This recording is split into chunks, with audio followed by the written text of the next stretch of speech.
We're premiering some fresh gameplay as we take a look at the first city, with details on lore, UI, and world tiers being surfaced along the way. This is still set in the human colony of Enoch before the Outriders have set off on their epic journey across the planets in order to find the mysterious signal. For this part of the broadcast, I'll let Sven from Square Enix External Studios do the talking. Hi! In this episode's playthrough, we're taking you to the first city.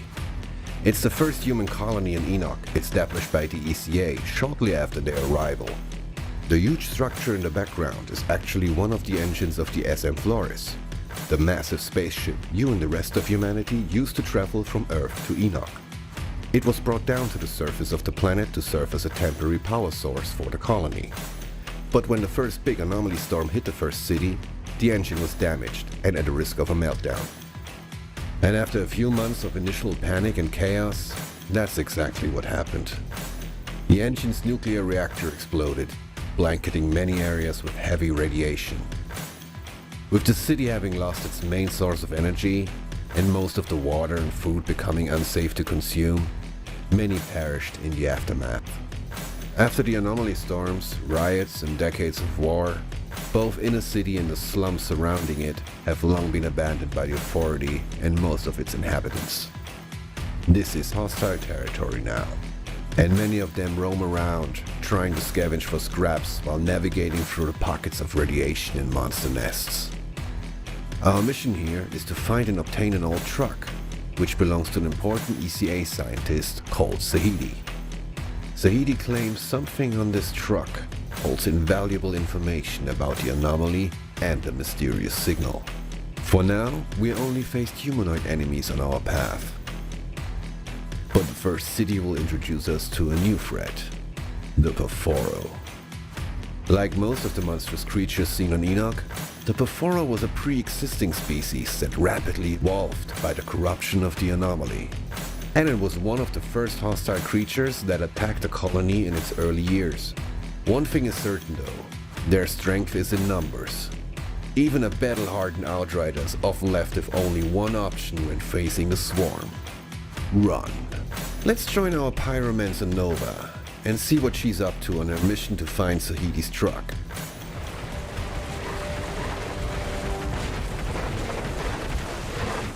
Yeah, like I said, sometimes you just need to run.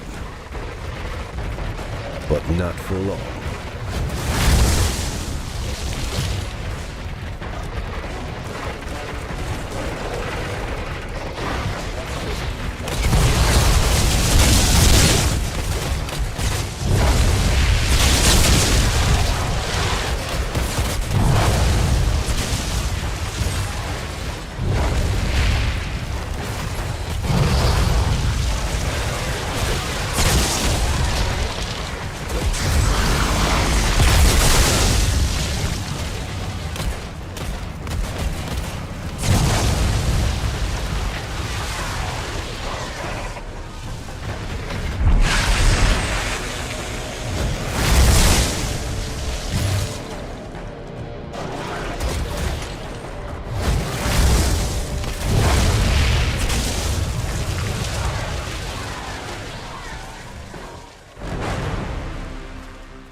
Let's take a quick moment to talk about a pretty important feature: UI.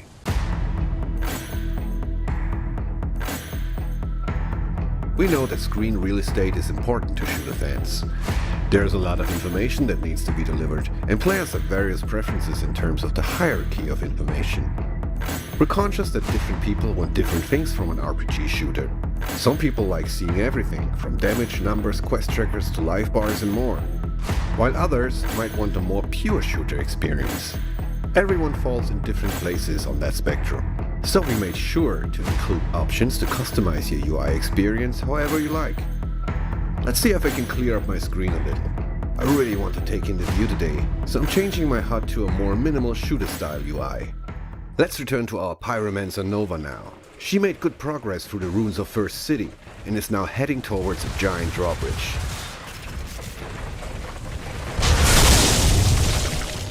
By the way, Perforo come in different shapes and sizes.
you, Sven.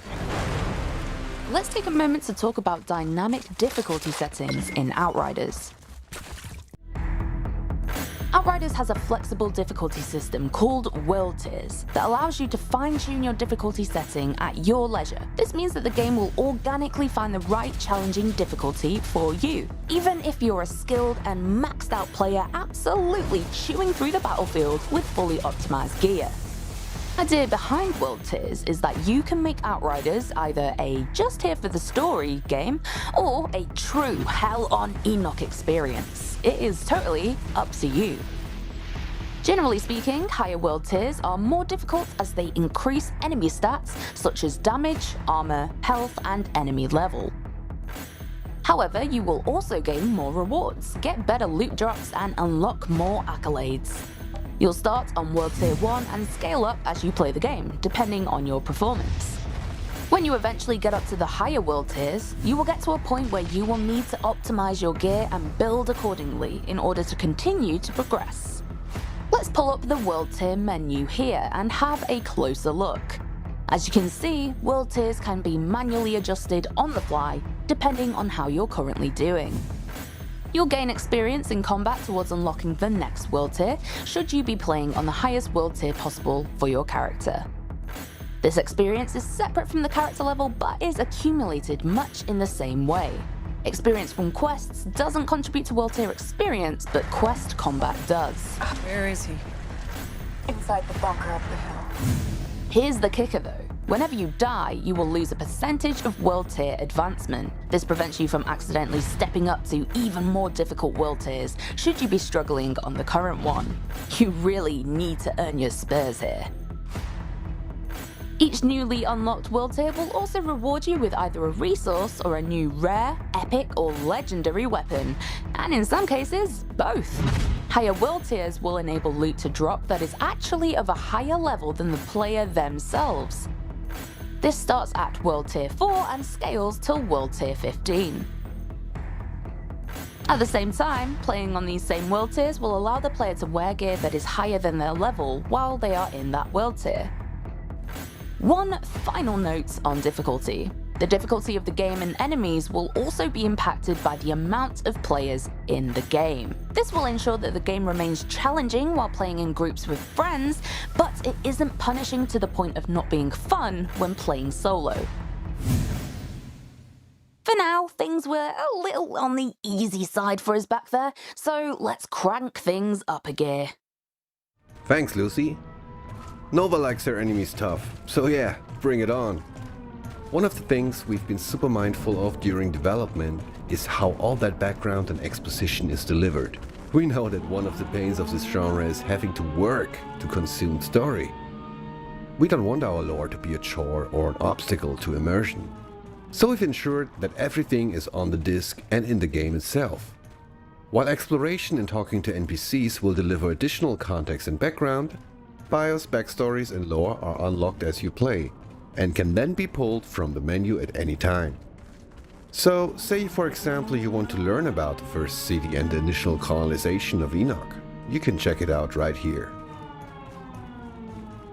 The next section will be pretty tough, so ask my friend and community manager Robbie to tag along for a little co-op action.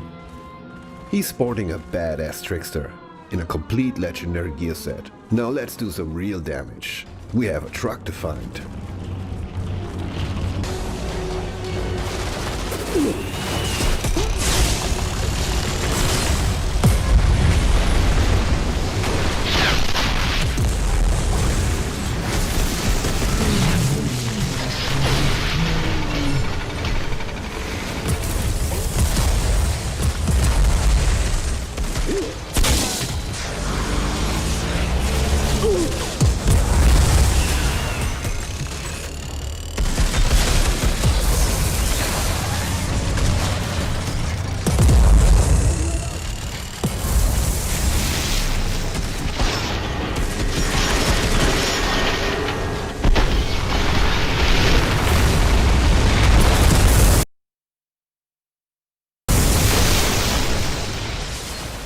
In the interest of time and to keep some surprises for you, we're going to skip ahead a little now.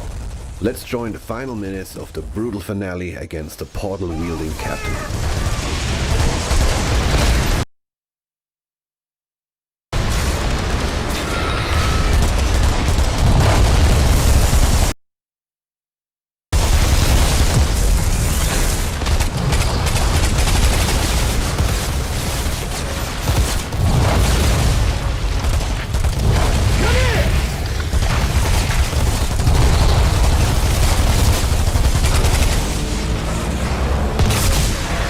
And there we have it.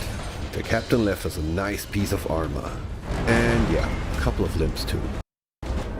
We hope you enjoyed our little trip to First City, and I see you in the next episode. Stay safe out there.